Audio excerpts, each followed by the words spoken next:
Olá, irmãos, olá, irmãs, amigos e amigas, meu caro internauta, aonde quer que vocês estejam nesse momento, nós queremos vos cumprimentar com a paz do Senhor e desejar boas-vindas a todos que sintonizam nesse canal neste momento para mais uma edição da Escola Bíblica Dominical na versão online da ADR, Assembleia de Deus Renovação. Para nós é uma alegria muito grande poder levar até você, nesta oportunidade, mais uma lição, mais um tema da nossa Escola Bíblica Dominical. Para vocês que estão chegando agora, nós queremos apresentar-lhes, estamos estudando a revista da Assembleia de Deus de Belém do Pará, e o tema desse trimestre está sendo personagens do Antigo Testamento, como subtema Gente como a Gente. E realmente tem sido um trimestre muito abençoado, onde o Senhor tem falado conosco através da ministração dos nossos professores, dos nossos consultores teológicos, e realmente a cada domingo nós temos recebido uma lição mais impressionante, mais abençoada e tem feito diferença na vida de muitas pessoas. Como nós temos falado, estudamos já desde o início desse trimestre personagens que todos nós, leitores da Bíblia, conhecemos de uma forma até bastante grande, mas em cada um deles nós temos explorado alguns detalhes, alguns acontecimentos desses personagens. Começamos lá com Enoque, depois fomos para Abraão, a mulher de Ló, José, Moisés, Josué, Sansão, Ruth. Domingo passado falamos sobre Saul e hoje falaremos sobre um novo personagem, um personagem também muito estudado, muito importante no cânon bíblico, e que eu tenho certeza que o assunto, ao se desenrolar durante a lição, irá realmente nos trazer mensagens poderosas. E esse personagem é o profeta Elias, o profeta do fogo. Quantos aqui já não conhecem a história de Elias, um personagem da Bíblia que passou por grandes dificuldades, grandes desafios, teve que enfrentar problemas e situações diversas durante a sua vida, durante o seu ministério de profeta, e a lição vai tratar um pouco disso, né? A pessoa de Elias, a sua autoridade, o seu ministério de profeta, os milagres que ele realizou, os desafios, enfim, tudo aquilo que se passou na vida deste grande personagem bíblico, o profeta Elias. Amém? Eu tenho certeza que durante esta aula você irá realmente aprender, irá reciclar aquilo que talvez tenha aprendido sobre a ótica da lição da Escola Bíblica Dominical. E para esta aula de hoje, nós, com muita alegria, queremos convidar o nosso querido mestre, o nosso professor e pastor Eude Martins. Eu tenho certeza que desde quando nós anunciamos esta lição, essa aula para ele tem se preparado, ele tem estudado, e o pastor Eude é um exemplo de professor para todos nós, e eu tenho certeza que a sua ministração irá atender ao anseio de todos nós. Amém? Então eu quero, sem mais delongas, convidar o pastor Eude para adentrar a sala e nos ministrar essa aula. Eu peço para você que está assistindo, compartilhe a aula, dê o seu like, distribua o link para o maior número possível de pessoas, para que essa aula chegue ao maior número possível de pessoas, ok? Então, pastor Eude, a sala é do Senhor, que todos nós tenhamos uma excelente aula no nome de Jesus. Amém. A paz do Senhor, pastor Paulo Silas Reis, nosso pastor presidente da Assembleia de Deus Renovação, a liderança da Escola Dominical, pastor João Marcos, pastor José Oscar, nossa querida Roberta, que sempre traduz as nossas aulas para a língua brasileira de sinais, a equipe do Departamento de Comunicações da ADR, sob a liderança do pastor Alain, o Jairo e todos os demais queridos irmãos e amigos do departamento. Cumprimentamos também a você que nos assiste pelas redes sociais, com a paz do Senhor Jesus. Estamos estudando neste terceiro trimestre de 2020, na Escola Dominical Online da Assembleia de Deus Renovação, sobre 12 personagens do Antigo Testamento. Já estudamos sobre Enoque, Abraão, a mulher de Ló, José, Moisés, Josué, Sansão, Ruth e Saul. Na lição de hoje, estudaremos a respeito de Elias, que a nossa revista deu o título de Elias, o profeta do fogo. Vamos começar com o texto áureo da lição, que está no primeiro livro de Reis, capítulo 18, versículo 24. Então vocês invocarão o nome do seu Deus, disse Elias, e eu invocarei o nome do Senhor, o Deus que responder por meio do fogo. Esse é Deus. Então todo o povo disse: o que você disse é bom. A verdade prática da lição diz assim: o mundo em que vivemos necessita desesperadamente da voz profética de Deus. A leitura bíblica da lição está em 1 Reis, capítulo 18, do versículo 24 ao versículo 27. Diz assim o texto sagrado: então vocês invocarão o nome do seu Deus, e eu invocarei o nome do Senhor, o Deus que responder por meio do fogo. Esse é Deus. Então todo o povo disse: o que você disse é bom. Elias disse aos profetas de Baal: escolham um dos novilhos e preparem-no primeiro, visto que vocês são tantos. Clamem pelo nome do seu Deus, mas não acendam o fogo. Então pegaram o novilho que lhes foi dado e o prepararam, e clamaram pelo nome de Baal, desde a manhã até o meio-dia. Ó Baal, responde-nos! Gritavam. E dançavam em volta do altar que haviam feito, mas não houve nenhuma resposta. Ninguém respondeu. Ao meio-dia, Elias começou a zombar deles. Gritem mais alto, dizia, já que ele é um Deus, quem sabe está meditando, ou ocupado, ou viajando, talvez esteja dormindo e precise ser despertado. Esta é a lição. Este é um texto bíblico no qual baseamos a lição de hoje. Hoje nossa aula é importante, não só porque estudaremos sobre o profeta Elias, mas também porque ele é um marco na história de Israel. Este profeta, ele inaugura um novo momento de liderança e autoridade espiritual sobre os dois reinos da antiga nação israelita.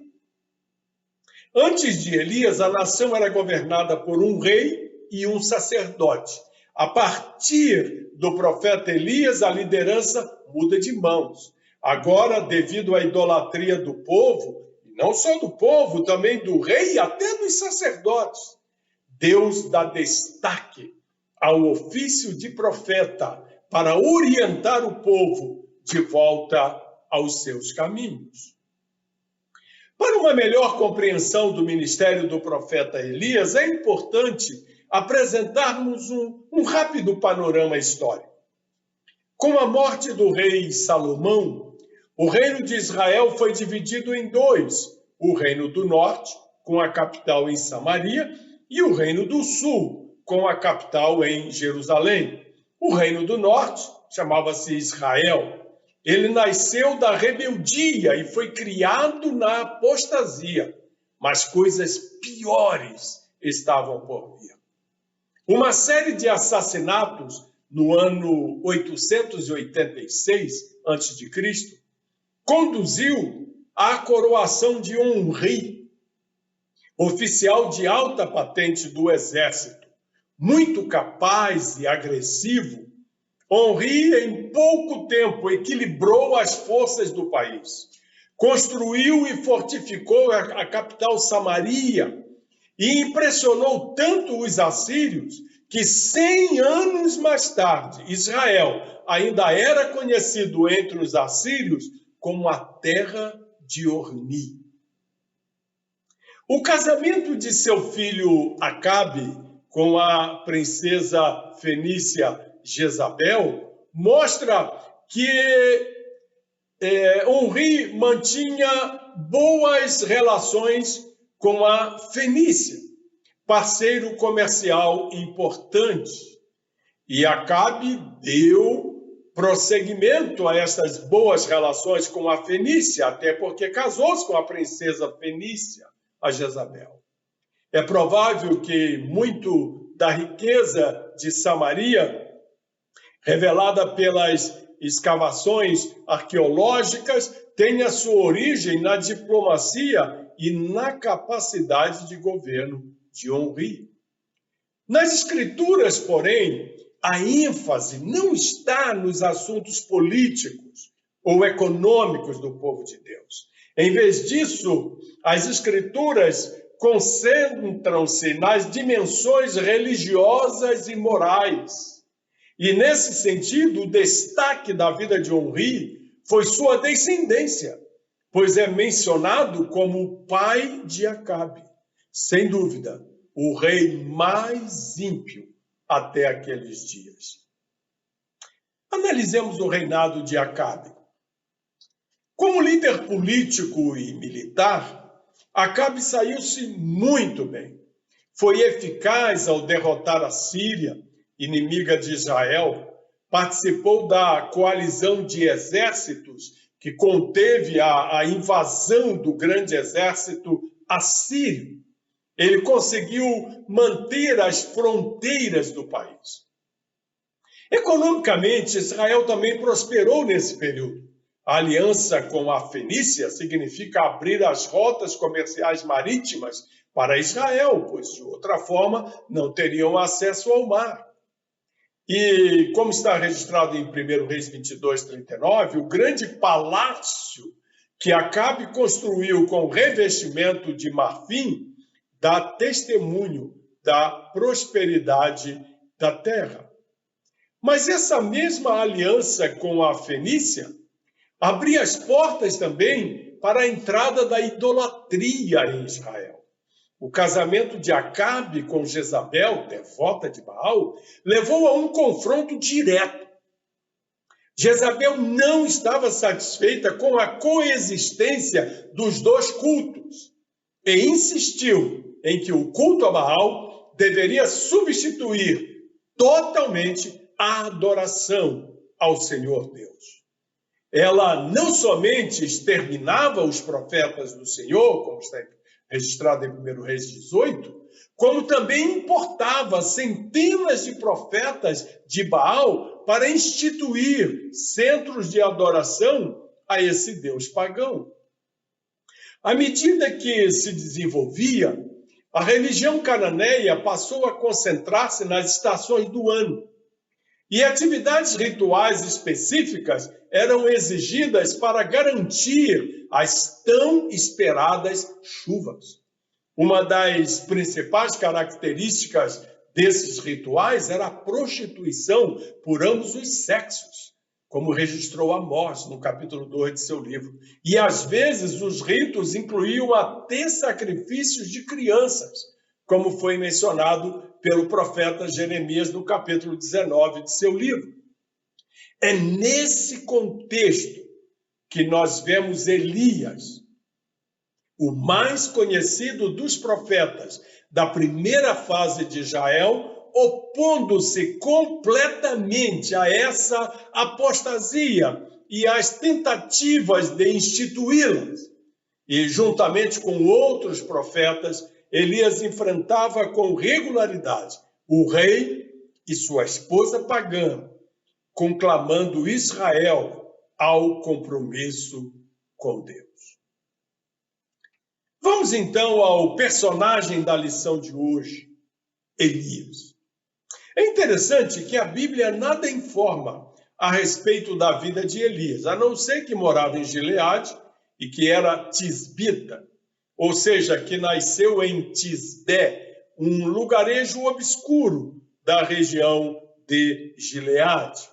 Deixe-me ler um trechinho aqui na revista, onde o comentarista diz assim: essa proposital ausência de informações sobre Elias nos serve para mostrar que Deus não está atrás de figurões, nem tampouco os reconhece, mas usa aquele que se colocar em suas mãos.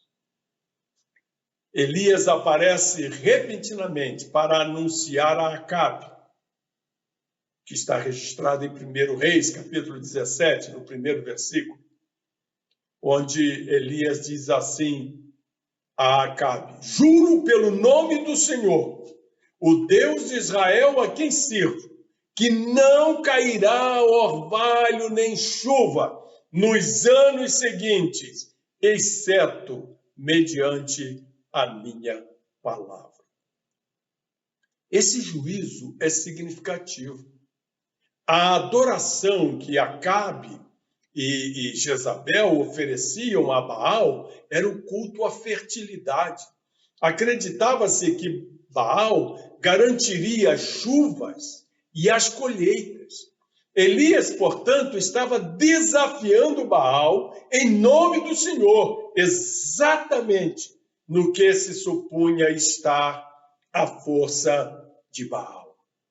Elias deve ter juntado uma medida especial de coragem para enfrentar esse rei ímpio e inimigo declarado do Senhor, que certamente era capaz de matar os profetas de Deus. Mas é muito melhor enfrentar os nossos medos com confiança em Deus que fugir deles. Vamos fazer uma rápida conexão de Elias com a nossa vida com Deus. A história de Elias ilustra tanto o sentido da oração que Jesus ensinou aos discípulos, quanto um outro ensinamento. Pois a oração do Pai Nosso inclui as palavras: dá-nos hoje o nosso pão. E Jesus nos ensinou a não ficarmos preocupados com o dia de amanhã, mas a confiar no Pai Celestial, para quem somos muito importantes. Jesus disse, lá em Mateus capítulo 6, que Deus certamente providenciaria comida e roupa para suprir nossas necessidades básicas. O capítulo 18 do livro de 1 Reis mostra que a seca severa de 3 anos não convenceu Israel da impotência de Baal. Acabe, em vez de reconhecer que era o culpado por tudo, culpou o profeta, que apesar de ter sido procurado, não fora encontrado. Mas agora Elias recebeu ordem para o confronto direto com Acabe. Acabe e Elias encontraram-se e concordaram em uma disputa como teste. O povo de Israel foi convidado a assistir ao duelo sobrenatural entre Elias, o profeta solitário do Senhor, e 450 profetas de Baal. Este confronto foi no Monte Carmelo, onde Elias desafiou Israel. Até quando vocês vão oscilar para um lado e para o outro? Disse Elias. Se o Senhor é Deus, sigam. Mas se Baal é Deus, sigam.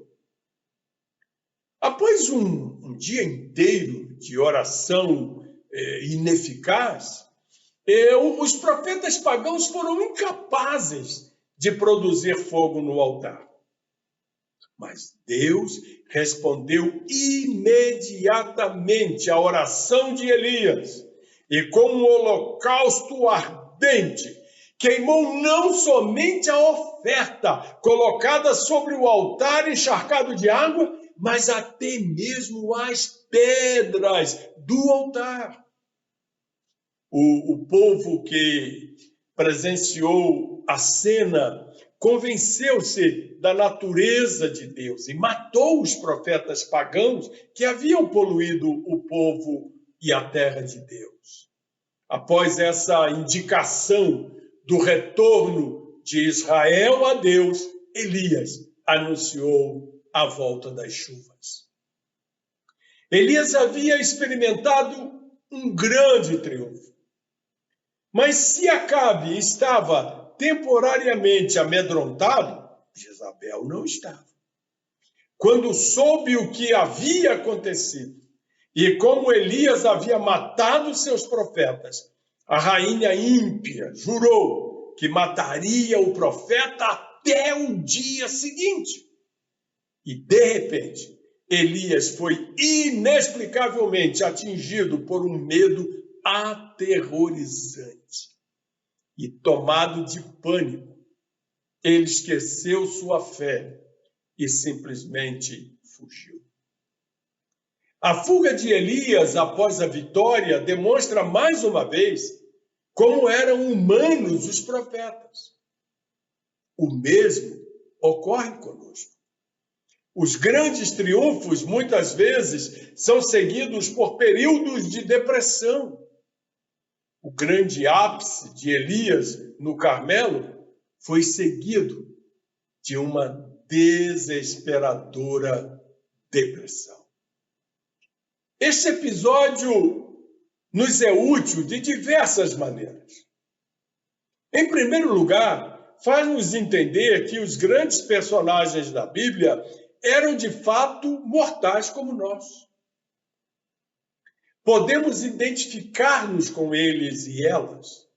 Não eram gigantes espirituais, superiores o bastante para que não possamos aprender com suas experiências de vida. Em segundo lugar, nós percebemos a forma delicada com que Deus agiu com o deprimido Elias. O Senhor não o exortou, mas ofereceu apoio e consolo. Não precisamos nos envergonhar de nossos períodos de depressão, de abatimento, mas podemos nos voltar para o Senhor, que de fato nos entende e se preocupa conosco. Em terceiro lugar, acompanhando o cuidado de Deus por Elias, nós aprendemos a também ajudar amigos e familiares que estejam passando por situação semelhante. É interessante que Deus não está virado. Em vez disso, providenciou alimento para sustentar Elias enquanto este fugia. Depois Deus falou a Elias por meio de um murmúrio, de uma brisa suave. Deus incumbiu Elias de uma tarefa e também lhe deu a certeza de que havia outros que se mantinham fiéis ao Senhor. Quando Elias disse, só eu sobrei, Deus disse a Elias, Elias, há 7.000 adoradores fiéis a Deus que não dobraram seus joelhos a Baal. E por fim, Deus concedeu a Elias um companheiro, Eliseu, para estar com ele e que um dia assumiria seu ministério profético. É importante registrar, neste momento da nossa aula, que uma série de sinais miraculosos serviu para autenticar Elias como porta-voz de Deus. São 7 sinais registrados na Bíblia. Primeiro, a palavra de Elias impede a chuva. Segundo, a promessa de Elias multiplica a comida da viúva. Terceiro, a oração de Elias faz a vida voltar ao filho da viúva. Quarto, a oração de Elias faz cair fogo no Monte Carmelo. Quinto, a oração de Elias traz a chuva de volta. Sexto, Elias roga que desça fogo sobre os soldados. E sétimo, Elias divide as águas do Jordão. Deixe-me ler mais um trechinho da nossa revista, cujo comentário está muito bom, está excelente. A revista, a respeito desses sinais registrados, desses milagres que autenticavam o chamado de Elias, como profeta do Deus Altíssimo, a revista comenta o seguinte: podemos afirmar que Elias foi um homem de palavras e obras. Entendo que Deus quer fazer o mesmo nesse tempo em que vivemos, diz o comentarista. O evangelho não mudou. Deus ainda salva, cura e batiza no Espírito Santo. Em nossos dias, precisamos das mesmas armas e instrumentos com os quais Elias enfrentou os poderes malignos dos seus dias. Essa é uma urgência para todas as igrejas. As igrejas precisam aprender e se abrir à realidade do agir sobrenatural de Deus em nossos dias. O mundo busca e precisa do evangelho autêntico, que seja mais do que linguagem persuasiva de sabedoria, mas uma verdadeira demonstração do Espírito e de poder, como está registrado em 1 Coríntios capítulo 2, versículo 4. Meus irmãos, Elias aprendeu a viver em tempos de escassez. Viver em tempos de fartura geralmente é fácil e simples, mas é em tempos de secas, de entre-safras, que mais aprendemos a depender de Deus. Interessante esse cuidado de Deus para com Elias, sustentando por meios não convencionais. Experimentei isso na minha vida, nos momentos difíceis, nos tempos de escassez. Deus cuidou de mim e da minha família. Durante a seca terrível que atingiu Israel, o profeta Elias foi protegido e sustentado pelo Senhor. No início, corvos lhe trouxeram alimento próximo do riacho de Querite.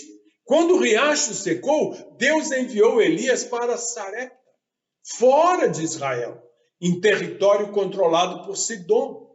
Ali, ele encontrou uma viúva que estava prestes a comer sua última refeição com o filho. Elias pediu-lhe que desse de comer a ele primeiro e prometeu que a farinha da panela e o azeite da botija não acabariam nunca. Elias morou com a viúva e seu filho, comendo a última refeição todos os dias, até que chegou a hora de voltar para Israel. É interessante observar como o final do ministério de Elias foi um final esplendoroso. Eu gostei muito desta palavra usada na nossa revista, esplendoroso. O ministério de Elias teve um final esplendoroso, em primeiro lugar, porque ele fez um grande sucessor, Eliseu. O profeta que teve a ousadia de pedir porção dobrada do espírito de Elias. Muitos líderes não fazem sucessores, apenas seguidores. Um dos grandes feitos de Elias, que às vezes passa despercebido, foi sua capacidade de fazer um sucessor à altura de continuar o seu ministério profético. Eu aprendi muito cedo que todo líder precisa de um Barnabé e de um Timóteo. Minha carreira ministerial e profissional vitoriosa tem tudo a ver com a obediência a este conselho. Barnabé é aquele amigo que nos aconselha e nos alerta a não nos desviarmos da direção certa a seguir, como Barnabé fez com o apóstolo Paulo. E Timóteo é aquele ou aquela que escolhemos para nos suceder quando nossa missão terminar, como o apóstolo Paulo fez com o jovem Timóteo. Porém, além de fazer um grande sucessor, que foi Eliseu, em segundo lugar, Elias foi arrebatado. Apenas 2 homens nas Escrituras tiveram o privilégio de não serem levados pela morte: Enoque e Elias. Não há uma explicação clara sobre o porquê de Elias ter sido arrebatado evitando a morte, a não ser um selo divino de aprovação, com destaque da obra, caráter e ministério desse profeta. Vale lembrar que Elias foi levado ao céu diante das vistas de Eliseu, para que não houvesse dúvidas sobre seu destino. Se algum outro propósito, seja ele escatológico ou profético, houve para o fato de Elias ter sido arrebatado vivo, não nos é revelado na Bíblia. E por isso mesmo não devemos especular. Mas nós podemos usar a pessoa de Elias e o seu final glorioso como um exemplo para nós de que vale a pena andar em fidelidade, lutar contra o pecado e procurar ser achado em santificação e dependência do Espírito Santo. Em terceiro lugar, o nome de Elias assume uma importância tão grande que o Antigo Testamento termina com uma alusão ao seu nome. Lá em Malaquias, capítulo 4, os últimos 2 versículos, lá diz que Deus o enviaria antes do grande e terrível dia do Senhor. E quando o Novo Testamento se inicia, novamente ele é mencionado em ligação com a pessoa e o ministério de João Batista, como está em Lucas 1,17. Tanto João Batista quanto o próprio Jesus Cristo foram em determinado momento associados a Elias. Você vai ver isso lá no capítulo 1 de João, o Evangelho de João, versículo 21, e em Mateus, capítulo 16, versículo 14, se você quiser conferir. Tudo isso já seria o bastante para vermos a importância desse profeta na história bíblica. Mas ainda precisamos mencionar que é ele que aparece no Monte da Transfiguração, juntamente com Moisés, para prestar honras à pessoa de Jesus Cristo e conversar com ele sobre sua partida. Quanta honra teve esse profeta de Deus. Para concluir a nossa lição, eu quero ler aqui mais um trechinho na nossa revista, aqui na página 70, que é a seção da revista chamada Aplicação Pessoal.